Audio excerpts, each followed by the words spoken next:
ہر قسم کے شرعی، روحانی اور جسمانی مسائل اور وظائف کے لیے دارالعمل یوٹیوب چینل سبسکرائب کیجیے اور بیل آئیکن بھی پریس کریں تاکہ ہر ویڈیو آپ تک بآسانی پہنچ سکے۔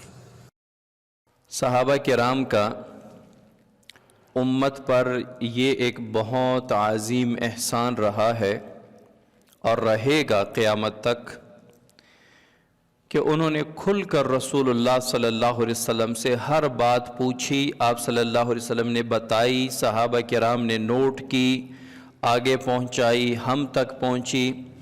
اب جو بات ہمارے دل میں آتی ہے کہ آپ صلی اللہ علیہ وسلم سے یہ بات بھی پوچھتے، وہ صحابہ پوچھ چکے ہیں۔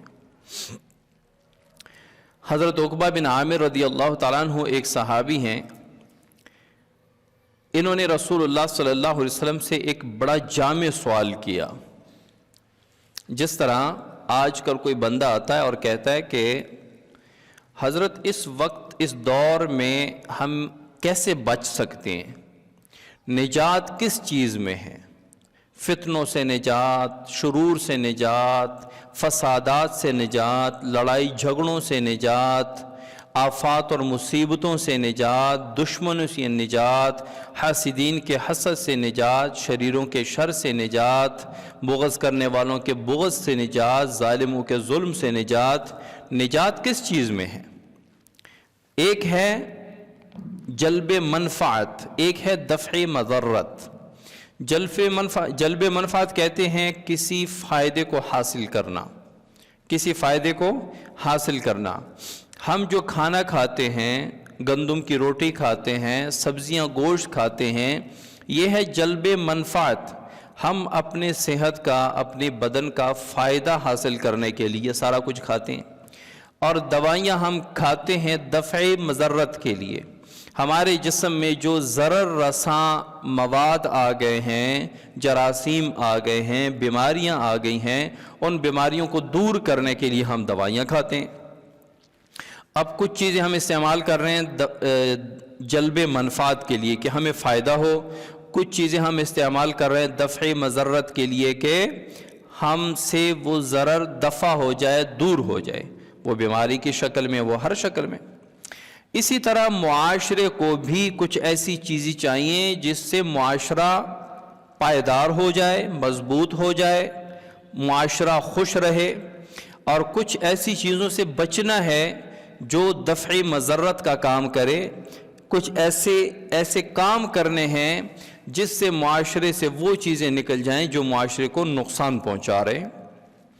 اب معاشرے کو بہترین انداز میں لے جانا، بہترین انداز میں بہترین معاشرے کو تشکیل دینے کے لیے اس معاشرے سے مضرت والی چیزوں کو دفع کرنا ہے، دور کرنا ہے۔ جو چیزیں معاشرے کو خراب کر رہی ہیں، جو چیزیں ہمارے ماحول کو خراب کر رہی ہیں، ان چیزوں کو ہم نے معاشرے سے دور کرنا ہے، اور کچھ عادات ہم نے اپنانے ہیں کہ جس سے ہمارا معاشرہ مضبوط ہو، معاشرہ پائیدار ہو، ہمارا ماحول خوبصورت بنے، ایک اچھا ماحول بنے۔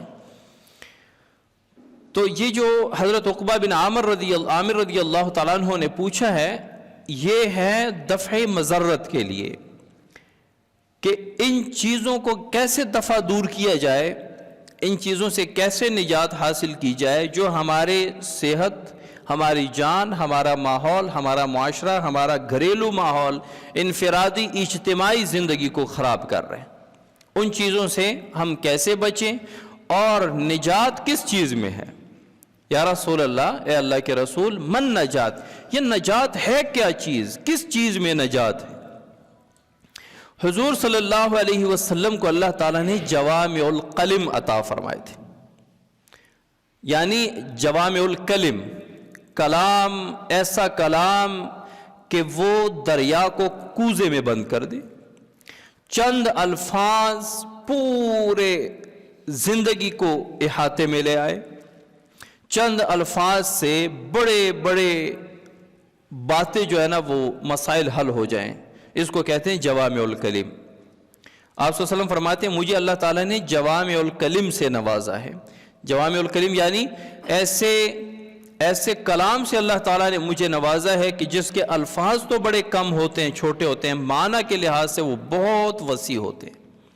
تو حضور صلی اللہ علیہ وسلم نے ساری نجات کی چیزیں، بجائے اس کے کہ حضور صلی اللہ علیہ وسلم فرماتے کہ اگر نجات حاصل کرنی ہے تو اپنے دوستوں کے ساتھ بھی اخلاق اچھے رکھیں، اپنے معاشرے میں اخلاق اچھے رکھیں، کسی بدکار و بد کردار آدمی سے اپنا اٹھنا بیٹھنا نہ رکھیں، آپ جھوٹ نہ بولیں، آپ کسی کے ساتھ جو ہے نا وہ گالم گلوچ نہ کریں، آپ حرام مال نہ کمائیں، آپ کسی کو دھوکہ نہ دیں، آپ چوری نہ کریں، آپ کسی کے ساتھ فراڈ نہ کریں، تو کیا ہوگا؟ آپ کو نجات ہوگی، آپ مسائل میں نہیں آئیں گے۔ تو اس کی تو بہت لمبی فہرست ہے، یہ بہت لمبی فہرست ہو جاتی۔ تو آپ صلی اللہ علیہ وسلم نے دریا کو کوزے میں بند کر دی اور فرمایا، تین چیزیں فرما دی۔ اگر نجات حاصل کرنا چاہتے ہیں، اگر آپ چاہتے ہیں کہ میں محفوظ رہوں، میں محفوظ رہوں بلا وجہ کے، یعنی کہ میری وجہ سے کسی کو پریشانی نہ ہو اور میری وجہ سے کوئی مجھے پریشان نہ کرے۔ ایک تو ہے بلا وجہ، ایک تو ہے حق راستے پر، تو وہ تو انبیاء کو بھی نہیں چھوڑا گیا۔ جب حضور صلی اللہ علیہ وسلم نے جب تک نبوت کا دعویٰ نہیں فرمایا تھا تب تک سب صادق اور امین کہا کرتے تھے، اور جب نبوت کا دعویٰ کیا حضور صلی اللہ علیہ وسلم نے نبوت کا اعلان فرمایا تو ابو لہب علیحدہ دشمن، عتبہ علیحدہ دشمن، عتیبہ علیحدہ دشمن، ابو جہل دشمن، ابو لہب دشمن، یہ سارے پھر دشمنی پہ اٹھ کھڑے ہو گئے۔ اب اس دشمنی کو یہ نہیں کہہ سکتے کہ یہ میری ذات کی وجہ سے یہ سارے میرے دشمن ہیں، نہیں، یہ میرے حق ہونے کی وجہ سے یہ میرے دشمن بن گئے۔ حق پر ہونے کی وجہ سے اگر آپ کے دشمن بنتے ہیں تو اس پر شکر ادا کرو۔ اور کہتے ہیں کہ ایک اصول اپنے ذہن میں رکھیں، کسی بھی معاملے میں اگر اپنے آپ کو پرکھنا ہے کہ میں حق پر ہوں یا باطل پر ہوں، میں حق پر ہوں یا باطل پر ہوں، اس کا بڑا آسان حل یہ ہے کہ اپنے مخالف کو دیکھو۔ آپ کا مخالف اگر حق پر ہے تو سمجھو کہ آپ باطل پر ہیں، کیونکہ حق کبھی حق کے خلاف نہیں اٹھتا، حق باطل کے خلاف اٹھتا۔ اور اگر آپ کا مخالف باطل پر ہے تو اللہ کا شکر ادا کرو کہ آپ حق پر ہیں، آپ حق پر ہیں۔ تو اگر آپ حق پر ہیں اور حق پر ہونے کی وجہ سے کوئی آپ کی خلاف ورزی کرتا ہے، آپ کے خلاف ہوتا ہے، تو 100 مرتبہ ہو، یہ تو انبیاء کے ساتھ ہوا ہے۔